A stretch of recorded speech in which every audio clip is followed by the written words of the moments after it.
And welcome back to EDH Deck Building. I am your host, Demo, and this is 5 cards that I think should see more play in the Commander format, where I'm giving suggestions on cards that certainly you're not going to see very often, maybe some hidden gems, but more so, as I had someone point out in the last video I did where I was talking about some of these new Lord of the Rings cards, we just get so much cards now that it is really, really difficult to keep track of them all. So I know people like checking out these videos because they just don't have the time to look at every single Commander card that comes out. And so they like the suggestions that they can get from somebody like me, and I'm happy to do so. I will start out this time, though, talking about a rules interaction, funny enough, happened in a gameplay game that's actually on my channel. You can go check it out. It happened to me, and I myself made the mistake. It was with Blacksmith's Skill. 1 white mana instant, target permanent gains hexproof and indestructible until end of turn. If it's an artifact creature, gets +2/+2 until end of turn. And I got into a bind there where my opponent was going to attack me with their infected creature, and what I did is I used Blacksmith's Skill to give their creature hexproof so that they couldn't give it the infect to essentially save my own life. And I had a couple of guys call me out in the comments of that video telling me that that doesn't work. And I was like, what do you mean? I'm giving it hexproof, and hexproof of course means it can't be targeted by anything I control. However, whenever you see a card like this, it says target permanent gains hexproof and indestructible. That means that card, their creature, because I was giving their creature hexproof, their creature has hexproof, which means that creature can't be targeted by opponent's stuff, meaning the person who controls it, their opponent's stuff, if that makes any sense, right? So if you give hexproof to an opponent's creature, it means you can't target it, but they can because they're the ones that control it. So I actually got that one wrong. I probably should have lost that game, but what does this have to do with any card suggestions? What I did is I went through after that looking at, okay, well, what if I gave a creature Shroud? Because Shroud makes it so that nobody can target that creature. So that actually will work, which is the actual suggestion here that I'm giving, which is Alexi's Cloak. There's a couple of auras that will give Shroud. This one, though, can be cast with Flash. So 1 and a blue, enchantment aura, Flash, enchanted creature has Shroud, which means it cannot be targeted by spells or abilities. And this card does see play in the Commander format. Not a lot, but it does see play. I used to have this in my rain deck because I would want to enchant my Commander, obviously. And then obviously I don't want it to be targeted because I need it to stick around. But more importantly, because I could flash it in, I could wait till my opponent targeted my Commander and get the trigger off my Commander and then flash this in. And then that spell or ability, whatever it was, would fizzle. It's kind of a neat gotcha moment, right? And obviously you can use it that way. A lot of people will put this in their Zur, the Enchanter decks, because Zur's ability will get around Shroud because just putting that aura into play doesn't actually target, so you can just slide it onto your Commander even if it already has Shroud. I've seen this card used there as well. However, in that situation, the mistake I made in that game, this card will actually work. That's the funny way to use it. And again, I really love cards that you can use on your opponents or on yourself, depending on the given situation. My opponent is, again, going to give some creature infect that's going to one-shot me, or they're using some powerful spell on their own Commander, or you just suspect, because maybe they're playing a feather deck, that they're going to be targeting their own Commander a lot, right? They go to cast a spell targeting their feather on the end step or whatever, and in response, you flash in Alexi's Cloak, targeting their creature. Their creature now has Shroud, and not only does the spell they just cast get countered, but now they can't target their own Commander, right? That gets pretty interesting. This is a really neat way to sort of lock people out. If they have a creature that obviously they're going to be wanting to target spells with very often, or any Voltron Commander obviously is a great fit as well, this is a really neat way to sort of lock them out of the game temporarily, where now they can't target their own Commander with anything. So really neat way to use a card like this. While we're on the topic of blue auras, and also on the topic of cards I should have absolutely had in my rain deck, but I didn't, one with the stars, 3 and a blue, enchantment aura, enchant creature, or enchantment, which is very interesting. Enchanted permanent is an enchantment and loses all other card types. That is actually a very powerful effect. This card is only in 879 decks, which is essentially nothing for all those who aren't aware. I gotta give a shout out. This was given to me as a suggestion on my Dralnu video when I talked about my new Dralnu deck. And obviously that guy's got a huge drawback there. Whenever he's dealt damage, you gotta sacrifice a bunch of permanents. And somebody suggested to me, both with my Rain deck, this would have been a fantastic fit, and also with my Dralnu deck, because of course, if I put this on my Dralnu is no longer a creature. It loses all other card types. So my Dralnu is now an enchantment, but still has all those abilities.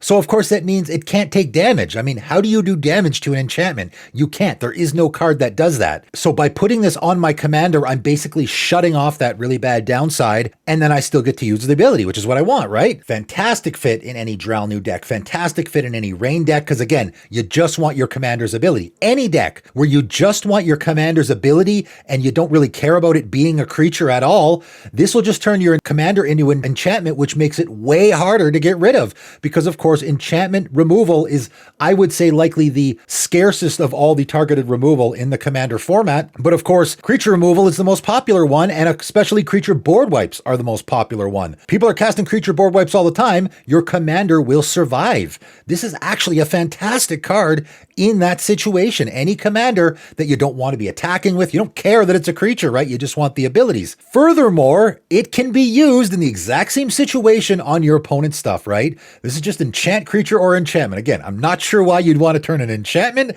into an enchantment. I guess if it was an enchantment creature, you could shut off the creature type, but you can throw this on, again, your opponent's Voltron commander, and they won't be able to attack you because, of course, you can't attack with enchantments. You can only attack with creatures. This really is a fantastic versatile card. I think it's a slam dunk, again, in some decks where you don't really want your commander to be a creature. You just want it to sit off to the side as an enchantment using its abilities. Really, really nifty card, I think, in the commander format that doesn't get any love at all. A much older card that gets no love at all. This is actually entirely shocking to me that this card doesn't see more play, is Minion of the Waste, a card that I remember cracking open in packs in the day. And when I saw the art, I was like, oh, that's going to give some people some nightmares, I think. 3 black, black, black, Minion with trample. As Minion of the Waste enters the battlefield, pay any amount of life. Minion of the Waste, power and toughness are each equal to the life paid as it entered the battlefield. This is really the only creature in the history of the game that does this. It is a very unique ability, and of course, as we all know in the commander format, life is a resource. It is very easy to slot this into pretty much any deck and just pay 20 life. This guy's a 20/20 trample creature for 6 mana. That seems fantastic, right? If you're in a life gain deck, I think it's even better because life is even more of a resource for you. You're constantly gaining it, so it's very easy to throw a 20/20 trample creature into play. You probably got 60-70 life already. I had originally put this in my Willow Dusk Essence Seer deck when I did that on my channel, of course, because you want to be paying life. Pay 1 and tap, choose another target creature, put a number of +1/+1 counters on it equal to the amount of life you gained this turn or the amount of life you lost this turn. Whichever is greater, activate only as a sorcery. So if I cast my Minion of the Waste, pay 20 life, it comes down, then I activate my Willow Dusk, I'm putting 20 counters on it, or a different creature, but I can put 20 counters on it, and now it's a 40/40 trample creature. It's a slam dunk in that deck. Shockingly, it is only in 1.84% of Willow Dusk decks. That I can't believe because it's absolute slam dunk in that deck. You want to be paying life, but there is other commanders as well where the life loss is either inconsequential or actually is a benefit to you, but just all around.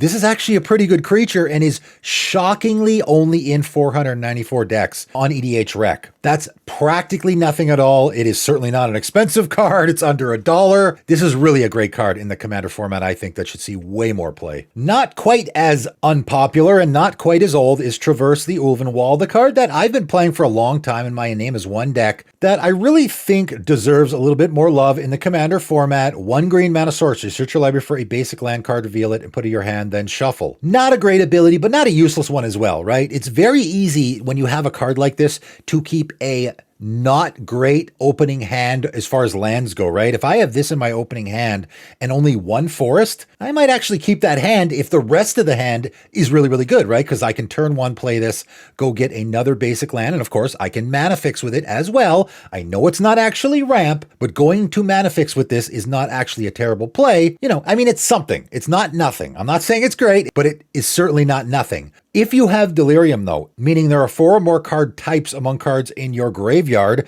which is a lot easier now because, of course, we got battles as well. Instead, search your library for a creature or land card, reveal it, and put it in your hand. Any creature or any land. So this gets incredibly better if you have Delirium, which I don't think is that difficult. If you're playing just any random deck at all, I think you'll eventually get Delirium, right? You don't need to cast this on turn 1 or 2. Casting this on turn 6 or 7 and getting any land or any creature out of your deck for 1 mana is pretty incredible, I think. So if you're looking for certainly a budget tutor option in your green deck, this is a great one. And lastly, let's talk about Icolite Hybrid 2 in a red Tyranid Human 2/2. And of course, it's from Warhammer 40k. And I keep finding cards, little hidden gems from that set. It's been what, year and a half now since that set come out, and I'm still finding hidden gems. It really is, again, some people don't like the Universes Beyond stuff, but for me, this is, I think, probably the best Universes Beyond set for Commander. It's a phenomenal Commander set. I recommend you go look at the whole set. You might find some hidden gems for your Commander deck. This is a pretty neat one that I might end up throwing in a Commander deck myself. Whenever Icolite Hybrid attacks, destroy up to 1 target artifact. If an artifact is destroyed this way, its controller draws a card. I think that's a great card, and again, it fits into that category of I can use it on my opponents or I can use it on myself. Interestingly enough, they just came out with the new Blue-Green Kellen, which is doing a very similar thing. And it really is a great ability. There's a lot you can do there, right? I have this guy in play, and I guess if you were thinking about decks that this actually fits, my thinking is the best option is for any deck that is creating artifact tokens in red. And of course, artifact tokens might be the most popular thing in the Commander format now, right? We got the treasure tokens, we got the food tokens, we got the clue tokens, we got the blood tokens, we got map tokens now. We got a ridiculous amount of artifact tokens in the Commander format now, and this guy is a really neat way to turn any of those into a card draw, right? Just attack with this guy, target your own treasure token, food token, clue token that's just lying around, and you get a card draw out of it. If your deck is very easily churning out those tokens and you just find they're laying around a lot, that can tend to happen. This guy turns that into card draw. Now, he does have to attack. That can be a little difficult, I suppose. There might be certain decks where it fits extra good, but of course, you also can use it on your opponents, and that's the best part about it, right? This guy can sit around early in the game, sort of dirtling, just attacking whoever's open, turn that clue token or that food token into a card draw, and then my opponent casts some really powerful, like a Chroma's Memorial or something, and okay, I'm going to attack them. Oh, but wait a minute, they got big flying scary protection from red creatures. I don't care. It's an attack trigger. I'm going to attack them, destroy their Chroma's Memorial, and then their creatures no longer have protection from red or flying. I mean, likely they'll still kill my guy, but who cares? It just becomes a removal spell at that point, right? If I lose my guy in combat, I don't care. It's a versatile card. I really like those cards that I can both use the ability on myself or my opponent, depending on the situation. Give it a try. Maybe a mono red deck. Any mono red deck that's creating tokens would be a great fit. I think it's a pretty neat card. There you go. 5 more cards that I think deserve a little bit more love in the Commander format. You guys let me know if you're grabbing any of these, or maybe you're already playing some in certain decks in the comments below. That is it for today, and thanks for tuning in.